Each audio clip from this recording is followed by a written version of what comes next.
Добрый день, уважаемые дамы и господа. Наша следующая встреча. О чем речь? Э, Ну и те, кто только знакомится с эзотерикой, да, у них как бы один интерес, те, кто уже что-то знает, немного другой. Но в любом случае нам нужно определить вот основной подход, да, к человеку, к миру, что самое важное делает эзотерика.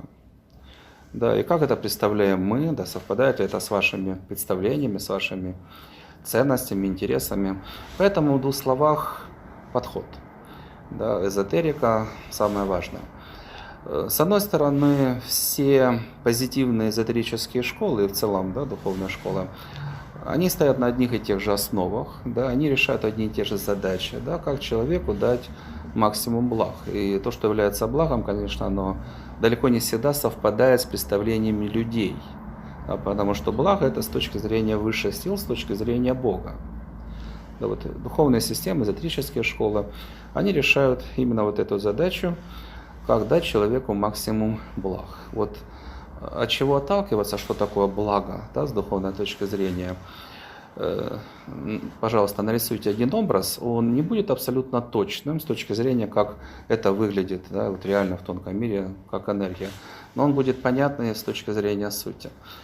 Вот представьте, да, там создается душа, да, долго создается, да, десятки тысяч лет. И вот она приходит на Землю для чего? Для того, чтобы там проходить свои уроки, да, двигаться по пути развития, да, когда все, что нужно выучить на Земле, сделать на Земле, человек выучил, сделал, он Землю покидает и двигается по пути развития дальше. Значит, что вот здесь происходит на Земле? Представьте, что душа, да, это вот какой-то там сосуд, и он наполнен там разными вещами, ну, в том числе это вот зерна, там какие-то светленькие крупинки. Да, это наш потенциал. Да, это будущие способности, таланты, качества. Да, вот все, что есть хорошего в человеке, оно в нем присутствует изначально в виде определенных возможностей. Что такое зерно? Посадили, водичкой полили, температура нормальная, превратилась в дерево. Ну или в какое-то другое растение. Да? Храниться может долго. Там, и сотни лет, и тысячи лет. Когда условия подходящие, оно раскрывается. Да, это наш потенциал. То есть суть в чем? Все, что вы знаете о людях хорошего, там, выдающегося, оно заложено в каждом.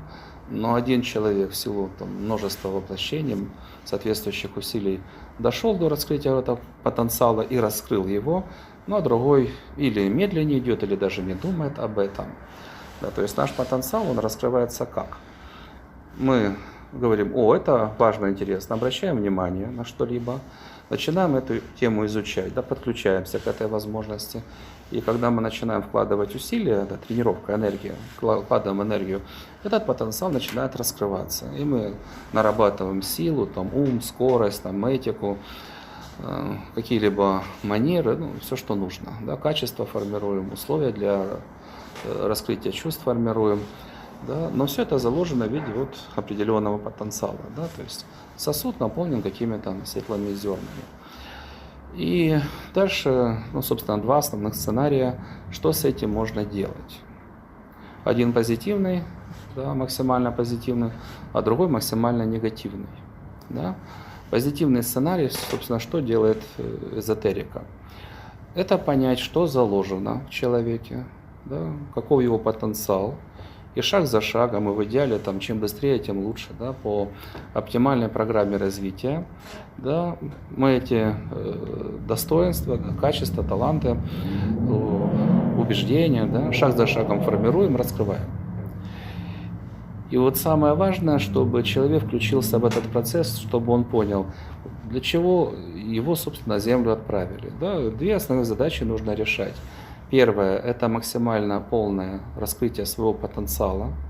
Это и есть самое важное. Да? Для этого и свои достоинства, и свои ценности, все хорошее, что является светом, добром, да, позитивом, это нужно изучать, ценить, защищать, вкладывать энергию, раскрывать. И тогда человек, как душа, он растет. Да? И у него внутри становится больше света. Это первая, самая важная задача, которую решают все нормальные позитивные школы, да, и наша в том числе. Это раскрытие, максимально полное раскрытие своего потенциала. Это первая задача. А вторая, потенциал раскрыл, реализуй.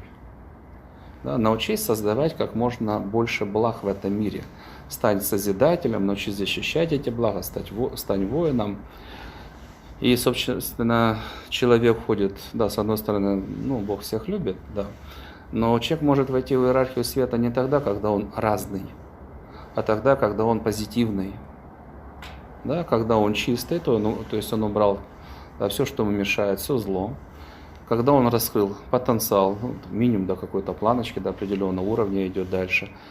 И когда он созидатель, когда он служитель, когда он сражается за свет в этом мире, когда от него есть польза. Да, потому что если ты махровый эгоист, причем здесь иерархия света? Ты раковая опухоль Земли. И в будущем для тебя места нет, если ты махровый эгоист. В смысле вредитель, живешь за счет других, ради денег, готов совершать преступления, губить там экологию, грабить людей. Да, ты лишний на Земле, если мы говорим о будущем, там, о золотом веке. Поэтому что решают, да, эзотерические школы по позитивному направлению? Да, раскрыть максимально полностью свой потенциал и научиться этот потенциал максимально эффективно применять, создавать максимум благ, защищать эти блага, усиливать свет в окружающем мире, в себе, в своей судьбе и в этом мире. Да, это первый сценарий, это сценарий позитивный.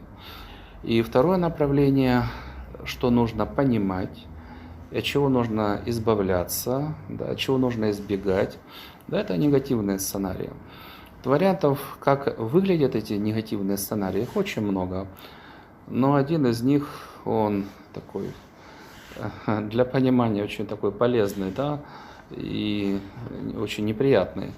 Вот представьте, опять же, если человек принимает эзотерические основы, он душа, есть тонкий мир, различные силы, все это взаимодействует, определяет, в какой семье ты родился, да, в успешной, позитивной или в ущербной, негативной, алкоголики, наркоманы, да, это определяет карма. Да, вот если вы эту систему координат принимаете, вы понимаете, там множество различных сил, но одни из них специализируются на чем? Да, это вот один из негативных сценариев, такой немножко жутковатый. Да, вот есть ваша душа. Задача вот этих сил, да, врагов человека, убедить, что вот эти позитивные ценности тебе не нужны. И очень многих людей они убедили настолько, что там душа, она почти пустая. Там, то, что заложено в ней, почти ничего и не осталось. Да, рассказывают, а зачем быть честным? Сами воры карьеру делают, к власти идут, там, хозяевами мира становятся. Зачем тебе честность, зачем тебе там, вера в Бога, зачем тебе чувства, да, если все покупается, продается. Да? И если человека в этом убедили, а пропаганда работает сейчас достаточно активно в разных странах, да, то примерно дальше это выглядит как? Подходит, неважно, там, черт человеку спрашивает, тебе вот эти ценности нужны? А человек же уже мотивирует, да кому нужна эта честность, да кому нужна это то-то, то-то, да. Ну, да я на всякий случай переспрашиваю, точно не нужно? Не нужно, ну давай. Тебе помочь, мы можем тебя лишнее изъять. Ну, а дальше это примерно как, представили, какой-то красивый ресторанчик. О, десерт, специальным приборчиком, да, светлую энергию изъяли, на тарелочку положили, ну, там, не поперчили, но своими приправами там подзарядили, украсили. Десерт. Когда человек перестает защищать свои позитивные ценности, он становится чем? Десертом для поедателей человеческой души. Вот каждый раз, когда человек отказывается от света, от добра, он попадает на обеденный стол. Ну, это один из сценариев. Никому, конечно, не хотелось бы проходить через эту процедуру, но, увы, очень многие через нее проходят, да, регулярно. И это очень печально. Когда человек не ценит в себе божественную природу, не ценит позитивные ценности, он отказывается от них. Да? Ну, дальше по-разному. Где-то они на хранение отправляются, где-то там еще что-то с ними происходит, с этими запчастями человека. Где-то это просто вкусная сладость, да, для кого-то, да, и поэтому силы работают, да, промывают мозг у человека, ведут его к принятию негативных решений и дальше получают прибыль свою, да, в виде кусочка души человека. Вот кто отказывается от позитивных ценностей, у кого нет этого пути света, да, тот становится в конечном итоге пустой оболочкой, которая в конечном итоге рассыпется за ненадобностью. Там от души уже ничего не останется. Да? Поэтому задача понять, что ты бессмертная душа каждому человеку. И основа твоей души – это позитивные ценности и, опять же, позитивные убеждения, качества, другие достоинства, которые… Вот человек, он пришел сюда, чтобы их раскрыть, сформировать, научиться их ценить, научиться их защищать. И если нет, то из души это будет пустая оболочка, которая в конце концов исчезнет, ее съедят.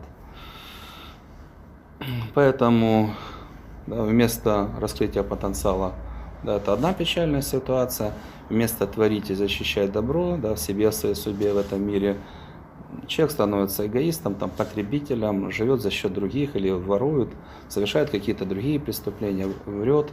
Какова его судьба в последующем? Да? Это ады, самые разные, с подробностями, в зависимости от совершенных преступлений, что произойдет с душой этого человека. Ады или там рождение в мире животных, или вообще там самых отъявленных злодеев разберут на запчасти, ну или там веками будут проклинать, бить, жарить. Да? Печальный сценарий, который нужно понимать, изучать и научиться его избегать. Да? Поэтому основные задачи эзотерики, они в этом состоят. Да? Как раскрыть свой потенциал, а значит достичь максимально возможной силы, максимально возможного счастья, максимального воодушевления, максимального успеха и так далее. Раскрыть себе все лучшее, что есть. Да, раскрыть свой потенциал. И когда человек созидатель, да, и он становится все более эффективным, чем более он эффективен, чем более то, что он делает, нужно для этого мира, нужно для людей, нужно для высших сил, тем более он успешен. Тем больше пользы он приносит, тем больше у него друзей, больше людей, которые ему благодарны. Да, фактически это и будет судьба лучшая из возможных. Да? А негативные сценарии, которые мы рассмотрели, чтобы можно было их понимать, в силу каких причин это происходит, и не допускать в своей жизни. Да, понятно, что у каждого есть старые там ошибки, хвосты, да, чтобы можно было бы с этим попрощаться, чтобы ничто не мешало человеку идти по пути, да, развития, да, движения вверх, очищения, освобождения от проблем, но и изменения своей судьбы к лучшему. Это общий подход, но в данном случае можно сказать, да, вот такими-то словами. Надеюсь, вам эта информация нужна. Надеюсь, никто не хотел бы двигаться по негативному сценарию. Но здесь, наверное, немножко можно добавить. Никто, конечно, не хотел бы, но большинство будут двигаться, автоматически будут двигаться. Да? Пример совершенно из другой сферы, вот совершенно из другой, но по той же логике, да, это инвестирование. Да? Большинство людей работают, уходят на пенсию, становятся нищими. И становятся нищими. Да, хотя несложно найти информацию, и несложно взять калькулятор и посчитать, чтобы, выходя на пенсию, у тебя был классный пассивный доход, и ты был свободным человеком. Сколько лет тебе нужно вкладывать деньги, под какой процент. Несложно посчитать. Действие там для 3-го класса. Но привычка не думать, не рассчитывать, не знать свое будущее, не изучать свое будущее, не планировать надолго, она ведет к тому, что там, инвестирование там, в России, скажем, плюс-минус 1%, точно не помню. Да, а все остальные, неважно какое у тебя состояние, закончил работать, деньги закончились. Да? И человек становится бедным. Нельзя сказать, что совсем уж нищим, да, но бедным. Если ты решаешь задачу вот, с инвестированием, ты свободен. Ты можешь путешествовать все оставшееся время. Поэтому никто бы не хотел пройти по негативному сценарию, но если не изучать, а как двигаться по пути света, да, чтобы тебе помогали боги, чтобы душа раскрывалась, как не попасть на темную какую-то наживку, как не пойти по скользкому пути, как не свалиться в ад, Да, вот если человек эту цель не ставит, оно произойдет само. Да, в силу того, что вот информационное пространство вокруг, оно во многом так устроено. Да, то есть, если бы человек, ну, скажем, родился в Спарте, он был бы абсолютно бесстрашным, тренированным, лаконичным и так далее. Почему? А там все такие. И по-другому быть не может. Но если информационная среда, она в основном обывательская, то человек, он пройдет по среднестатистическому сценарию. Надеюсь, что те, кто смотрит наш канал, не хотят пройти по среднестатистическому сценарию. Надеюсь, вы не хотите пройти по этому сценарию. Поэтому правильных решений и успехов на пути. Спасибо, всего доброго.